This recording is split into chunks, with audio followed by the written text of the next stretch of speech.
이렇게 검찰이 윤석열 대통령을 내란의 우두머리로 지목하고 나선 건 비상계엄의 위헌, 위법성이 고스란히 담긴 이 포고령부터 대통령이 직접 개입한 사실이 드러났기 때문입니다.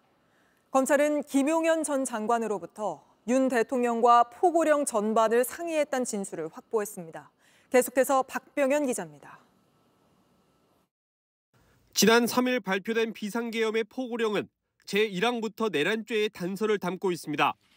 국회와 지방의회, 정당 활동 등 일체의 정치 활동을 하지 못하게 규정했습니다. 헌법기관인 국회를 무력화한 것으로 이 포고령은 계엄군이 국회에 진입하는 근거가 됐습니다. 하지만 우리 계엄법 어디에도 국회 활동을 제한할 근거가 없습니다. 이런 불법적인 포고령에 대해 김용현 전 국방부 장관은 검찰에서 윤석열 대통령과 그 전반을 상의했다는 취지로 진술한 것으로 파악됐습니다. 대통령의 최종 승인을 거쳐 포고령이 완성되고 발표됐다는 것을 인정한 셈입니다. 검찰은 이러한 진술을 토대로 윤 대통령을 이번 내란의 우두머리로 지목한 것으로 알려졌습니다. 윤 대통령은 포고령 발표 이후에도 국정원 1차장의 국회의원 체포와 관련된 지시를 하거나 군부대의 위치와 작전 상황까지 직접 확인한 것으로 드러났습니다. 또 계엄군이 중앙선거관리위원회를 점거한 배경에도 부정선거 의혹을 수사하려는 윤 대통령의 의중이 반영된 것으로 알려졌습니다. 검찰은 김 전 장관 외에 당시 계엄 사령관을 비롯한 군 관계자들로부터도 윤 대통령의 지시와 개입 여부를 확인해 나가고 있습니다. JTBC 박병현입니다.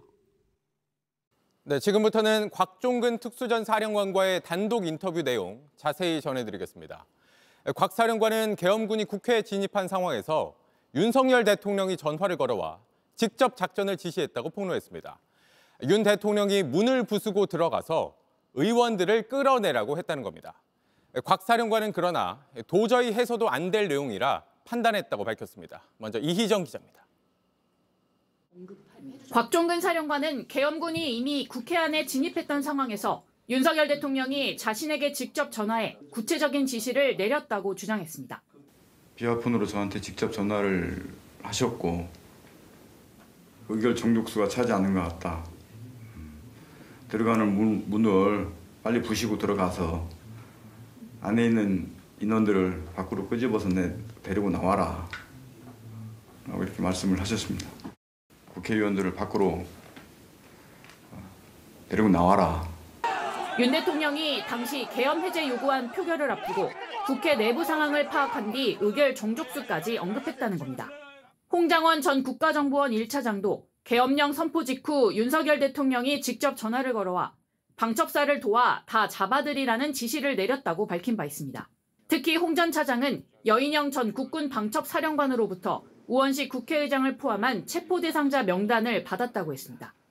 이재명, 우원식, 한동훈, 김민석, 박찬대, 정청래, 조국, 권순일 전 선관위 위원과 또 한 명의 선관위 위원을 불러주었는데 곽 사령관은 당시엔 이 같은 작전 지시를 이행할 수 없었다고 주장했습니다. 현장 지휘관들하고 논의를 하다가 이거는 될 수도 없고 도저히 해서도 안 될 내용이라고 판단을 했습니다. 만약에 하게 되면 그 현장에 있는 작전 병력이 투입하면 그 인원들은 다 위법한 행위를 해야 되는 상황이 생기고 들어가려고 하면 그 많은 사람들이 다치게 될 것인데. 다만 곽 사령관은 이 같은 사실을 뒤늦게 털어놓은 이유에 대해선 이렇게 주장했습니다. 이 사안이 어떤 의미고 얼마나 큰 사안인지를 제가 알기 때문에 지금까지 차마 말을 못하고 있었던 부분입니다. 비상계엄이 내려진 상황에서 윤 대통령이 당시 국회 상황과 관련해 어떻게 보고를 받고 사항을 파악했는지 향후 수사로 밝혀져야 할 부분입니다. 야당은 윤 대통령이 계엄군에 직접 지시했을 뿐 아니라 계엄하에서도 할 수 없는 불법 행위를 지시한 것이라고 지적했습니다. JTBC 이희정입니다. 오늘 국회에선 국회의원 구금과 관련해 구체적인 지시가 있었다는 폭로도 나왔습니다. 여인영 방첩사령관이 전쟁 시 우리 군의 지휘부가 차려지는 비원 벙커에 구금 시설을 확인하라고 지시했다는 겁니다. 윤세민아 기자입니다. 국방위원회에선 계엄 당일 정치인 체포조 가동 정황과 관련한 질의도 이어졌습니다. 이른바 체포 명단에 이름을 올린 조국 의원이 직접 체포 지시를 누가 내렸는지 캐물었습니다. 그러자 참고인 석도 아닌 뒷줄에 앉아있던 방첩사 수사단장이 손을 들었습니다. 손 드신 분 그 마이크 좀 드리세요. 구금 시설 관련된 지시와 그 체포와 관련된 지시는 제가 여인영 사령관으로부터 직접 지시를 받았습니다. 체포한 정치인을 가둘 장소로 여 사령관이 지목한 곳은 수도 방위사령부의 B1 벙커라고 구체적으로 말했습니다. 처음에 지시받기로는 B1 벙커 안에 구금할 수 있는 시설이 있는지 확인하라고 지시를 했고, 그래서 여인영 사령관이 밑에 있는 이 실장 통해서 직접 수방사에 가서 B1 벙커를 확인. B1 벙커는 전쟁이 일어나면 우리 군의 전쟁 지휘부가 차려지는 곳으로 크고 작은 회의실 등이 마련돼 있습니다.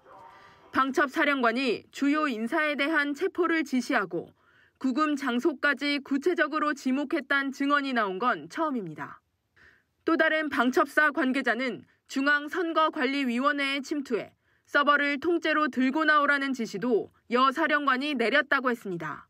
선관위 서버를 복사하고 통째로 들고 나오고 이 지시는 누가 내린 것입니까? 지금 여인영 사령관께서 저에게 구두 지시하셨습니다. 확실합니까? 확실합니다. 여 사령관은 오늘 이번 사태와 관련해 현직 군인으로는 처음으로 검찰의 피의자 신분으로 출석해 조사를 받았습니다. JTBC 윤세민입니다. 실현됐더라면 심각했을 계엄 계획 또 한 가지를 JTBC가 새롭게 취재했습니다. 계엄 당일 국군 방첩사령부가 경찰 국가수사본부에 수사경찰 파견을 요청했던 걸로 확인됐습니다. 1979년 11.6 계엄 당시 전두환 보안사령관이 만든 무소불위의 합동수사본부를 재현하려 한 걸로 보입니다. 최현수 기자의 단독 보도입니다. 계엄 선포 직후 방첩사는 경찰청에 주요 정치인들의 위치를 추적해달라고 했습니다. 당시에 방첩사령관이 위치 추적을 이렇게 요청을 했죠. 예, 이재명 대표 그리고 위원장님도 있었던 것 같고 하여튼 그 정도. 방첩사의 요구는 거기에서 그치지 않았습니다. 우종수 경찰청 국가수사본부장은 어제 국회 행정안전위원회 비공개 회의에서 방첩사가 수사 인력을 요청했다는 보고를 받았다고 했습니다. 체포한 국회의원 등을 조사하는 역할도 경찰에 맡기려 한 걸로 보입니다. 경찰 수사 인력 등을 파견받아 무소불위의 수사권을 휘둘렀던 1979년 10월 26일 계엄사 합동수사본부 모델을 꾀했다는 의심이 나옵니다. 당시 합동수사본부장은 전두환이었습니다. 하지만 제주도에 있던 우종수 본부장이 내가 서울에 도착하기 전까지 방첩사 요청에 응하지 말라고 하며 파견은 성사되지 않았습니다. 이런 가운데 방첩사가 경찰청 국수본과 지난 6월 업무 협약을 맺은 사실도 드러났습니다. 국가 내란과 비상계엄에 대비해서 협력할 체제를 갖췄다라고 하는 것은 매우 중대한 사실입니다. 방첩사가 이때부터 계엄을 미리 준비했는지도 앞으로 수사를 통해 확인돼야 할 부분입니다. JTBC 최현수입니다. 이번 주 토요일 두 번째 대통령 탄핵안 표결을 앞두고 국민의힘이 대통령 조기 퇴진 로드맵을 내놨습니다. 2월 혹은 3월에 퇴진한 뒤 4월이나 5월에 대선을 치르자는 건데 이재명 민주당 대표의 공직선거법 위반 사건 다음 판결이 나올 때까지 시간을 끌려는 의도란 지적이 나옵니다. 유정화 기자입니다. 국민의힘 전국안정파TF는 윤석열 대통령이 2월 혹은 3월에 사퇴하고 그로부터 60일 뒤인 4월 혹은 5월에 대선을 치르는 조기 퇴진 로드맵을 내놨습니다. 한동훈 대표가 제안한 이른바 질서 있는 대통령 퇴진의 구체적인 방안인데 헌법재판소 결정 과정을 고려하면 탄핵보다 더 빨리 결론을 낼 수 있다고 했습니다. 헌법재판관이 공석으로 있는데 그 공석을 채우는 문제. 헌재 판결이 사실은 최장 6개월인데 더 길어질 수도 있습니다. 하지만 노무현 전 대통령 당시 헌재 결정은 63일, 박근혜 전 대통령 때는 91일 만에 나왔습니다. 이 때문에 국민의힘의 현실적인 고려 대상은 민주당 이재명 대표의 재판 일정이란 분석입니다. 633이 될 텐데 1심이 6개월, 2심, 3심이 각 3개월이면 그런 시간을 우리도 염두에 두고 대응을 해나가야 된다. 그러나 이런 정치적 유불리를 계산한 시간 끌기로는 버티기 어렵다는 얘기가 친한계에서부터 나옵니다. 국민적 지적이 많이 있거든요. 즉각 하야, 즉시 하야가 이 시점을 이번 주 늦어도 토요일 오전까지는.